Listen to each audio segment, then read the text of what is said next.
An eye on the Muslim Brotherhood, so a question arises, why do we need to address the issue of the Muslim Brotherhood existence in Europe? I think, we all think actually, it's a very crucial, it's a very sensitive, highly undecided, and at the same time, is still on debate by European institutions, by European governments, and therefore, there is an existing and a continuous need to discuss that issue, look at the root causes, the implications, the ramifications actually, of how this is evolving, and a question arises, where do we go from here? How should European institutions, European governments deal with this international organization called the Muslim Brotherhood? So, the Muslim Brotherhood in Europe. Incidentally, I'm going to keep it as short as possible because we have three of the top experts on the issue as panelists tonight, so I'm going to keep my own presentation very, very short. So let's talk about the existence of Muslim Brotherhood within the European continent. We can see Italy, France, Denmark, and other countries. These are the countries, the European countries, where the Muslim Brotherhood has predominant existence, influence, either within the political spheres, or within the financial institutions, and within the society as well. Moving on. So, how did the Muslim Brotherhood came into existence within Europe? As we all know, the Muslim Brotherhood organization was founded by Hassan al-Banna, the late Hassan al-Banna, in 1928 in Egypt. But later on, due to persecution by the Nasser regime in Egypt, they scattered out of the country, mainly from Egypt to different countries. Some of them went to Arabian countries such as Qatar, Kuwait, Saudi Arabia, etc. At the same time, some of them went to Europe, and this is the main issue we're going to focus on tonight. The Muslim Brotherhood started during the 50s in Europe by the arrival of the late Mr. Saeed Ramadan, who was born in 1926 in Egypt. He was son-in-law of Hassan al-Banna, and then he moved due to these persecutions, he moved to Germany, along with thousands of others who exploited the situation, the human rights situation, and the leniency of the European laws at the time, which continues to some extent till our current days. And Saeed Ramadan found that this is a safe haven, and he started the very first organization. From there onward, he moved on to create or to establish the Islamic, to be more precise, to take over the Islamic Center in Munich in 1960. And this is where the foundation of the Muslim Brotherhood organization started in Europe, and then moved on to other countries like Belgium, Netherlands, UK, etc., etc. So some statistics. As I just said, is the Muslim Brotherhood exploited the lenient immigration laws to establish safe havens and portrayed themselves as victims of persecution, and that they have been targeted because they are seeking freedom of thought, freedom of free expression to be seen. Incidentally, copies of this presentation will be available, will be sent to each and every attendee tonight in their individual emails. Moreover, they will be available through the website within perhaps tomorrow, latest by tomorrow. Let's look at some case study, a very short case study about the Islamic community of Germany, which is by far one of the most prominent or most powerful Muslim Brotherhood organizations in Europe, which works and was so significant about this organization that it has seen a remarkable growth over the past few decades. And this is why we have chosen it as a case study. So it collaborates with many organizations, Muslim Brotherhood organizations, to name just in more than 30 German cities. And then again, along with these organizations, it collaborates with other Muslim Brotherhood organizations all throughout the continent, Europe continent.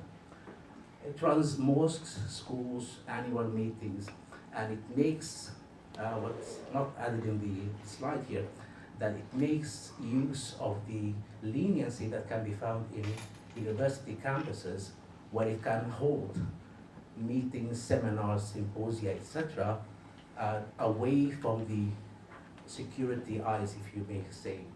And that lays the foundation to attract not only members of the Muslim Brotherhood, but also sympathizers and people who don't have a specific political affiliation. And this is it's a hotbed for indoctrination and gaining and getting new members on board. And it issues, moreover, the so-called Islam magazine obviously has, due to these activities, it has hundreds of thousands of supporters, which gave it political leverage within Germany, especially within Germany. And moreover, what's more important is that has given an influence about how the Muslim communities in Germany vote, and this is again a very vital and crucial issue. So let's go back to, as I mentioned at the beginning, there were the Muslim Brotherhood, when they started fleeing Egypt in the 50s, some of them went to Europe, like the late Sayyid Ramadan, who established the first existence of the very foundations of the Muslim Brotherhood in Europe, while others moved into Arabian countries. We're looking at, we have to say that, we have to mention that they did have influence of varying influence in Arabian countries, but there stands out a country where they had the most influence, that is to say Qatar, which we have here nicknamed as the blueprint state. For the very simple reason that since the 50s, when they start coming into Qatar, they start gradually taking control over the ideological, scholastic, and political scene in Qatar. And therefore, it has been the very first experiment where they tried to establish a government, or a pseudo government, and to see to themselves how they can run it, operate it, to what extent. There are stark examples in this case. We can talk about Yusuf al-Qaradawi, the well-known Mufti of the Muslim Brotherhood, who controlled the Qatar University, Abdul Sattar Sakar, just to mention a few examples, who used to be this cultural advisor to the ruler of Qatar, Hassan al-Ma'arji, who controls the Ministry of Education, and incidentally, he was the former teacher, private teacher of the former Emir of the country, Hamad bin Khalifa. And this shows, has been clearly exemplified by the ideological change. Hamad bin Khalifa has mentioned previously that at some point when he was younger, he used to have Ba'athist affiliations. However, due to the influence of his teacher, he turned from a Ba'athist, that is a pro-Arab nationalist, into a supporter and a sympathizer with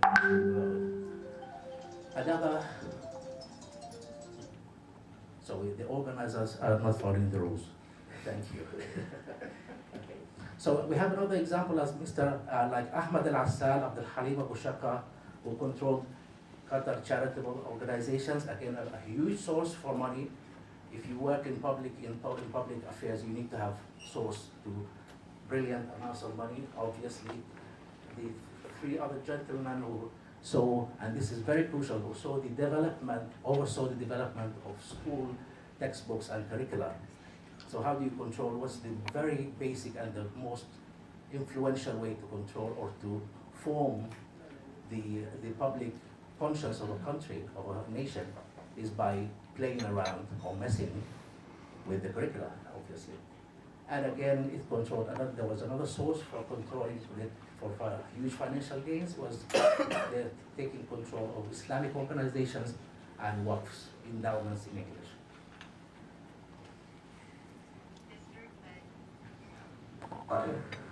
In this challenging age, where harmful ideology respects no...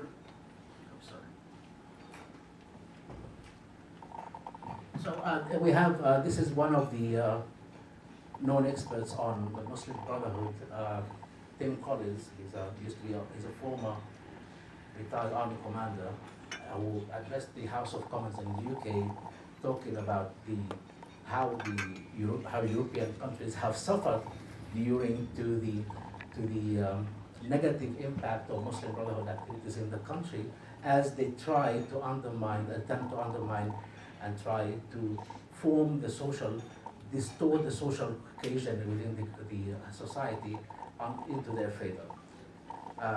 And he talked again about another crucial issue is about the financial gains. He talked about 150 million pound, 50 million US dollars, sorry, spent by the Muslim Brotherhood and spent and given to various European institutions, in a bid to exert influence and bribe and as much as possible within influential circles in the European countries. So again, if you have the money and you have the political support, you need 1/3 element to achieve your goals, which is the media support, obviously.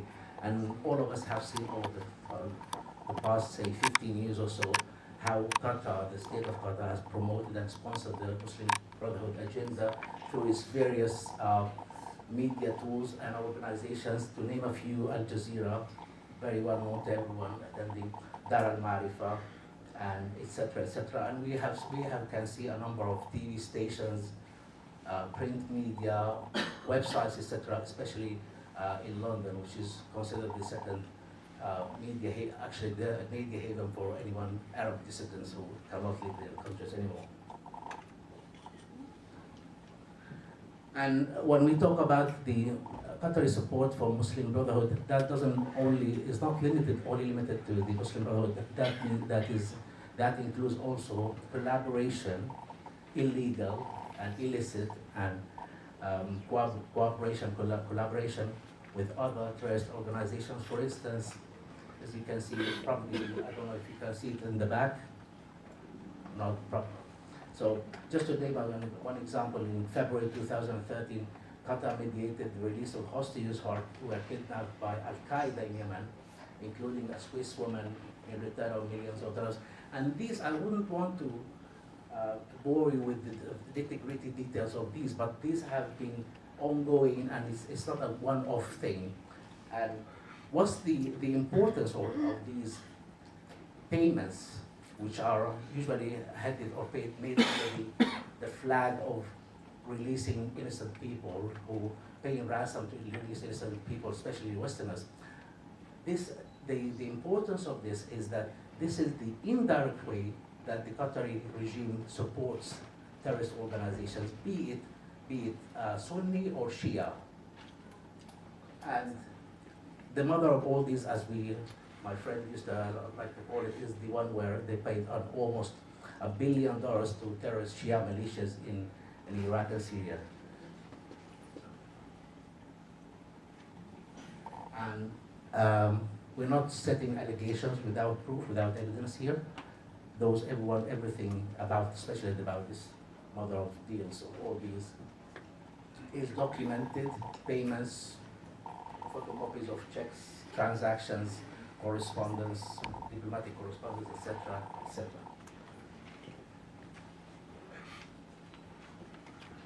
So I'd like to leave you with one question. I mean, the takeaway from my presentation is that a huge question mark arises with regards to the destination, the future of the Muslim Brotherhood in Europe, whether the European governments are willing and have the political determination to take action and to make more probes into the activities of Muslim Brotherhood on all spheres, and come up with solutions that will resolve this issue. Thank you very much.